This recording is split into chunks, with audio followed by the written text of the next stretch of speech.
नाही दिली. तसंच डिफेन्स कॉलनी चौकीचे इन्चार्ज चिंतामणी मैठाणी यांनाही त्वरित पोहोचण्यास सांगितले.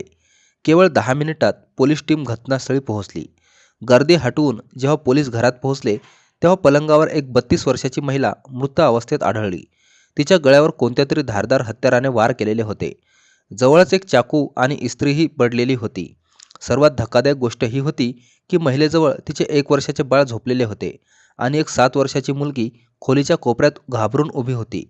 स्टेशन अध्यक्षांना संशय आला की ही आत्महत्या नसून हत्या आहे. शेजाऱ्यांकडून चौकशी केल्यावर समजले की महिलेचे नाव श्वेता श्रीवास्तव होते. तिचा नवरा सौरभ घटनेच्या वेळी घरी नव्हता. शेजाऱ्यांनी सांगितले की घटनेनंतर सौरभ स्कूटी घेऊन कुठेतरी निघून गेला. पोलीस घटनास्थळी आवश्यक तपासणी करत असताना थोड्याच वेळात CO अनिल जोशी आणि SP घटनास्थळी पोहोचले.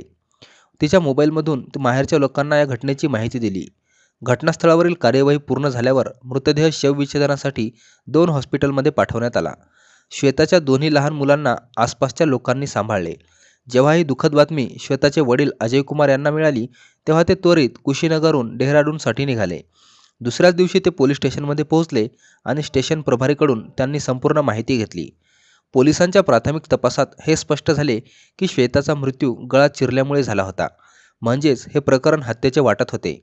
जेव्हा स्टेशन प्रभारींनी अजय कुमार यांना विचारले की त्यांना कोणावर संशय आहे तेव्हा त्यांनी थेट सांगितले की त्यांच्या मुलाचा जीव इतर कोणी नाही तर त्यांचा जावई सौरभ यांनी घेतला.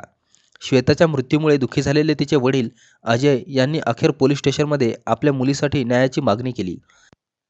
त्यांनी स्टेशन प्रभारींना एक लेखी तक्रार दिली ज्यात त्यांनी स्पष्टपणे आपल्या मुलीच्या हत्येचा आरोप आपल्या सौरभ श्रीवास्तव यांच्यावर लावला.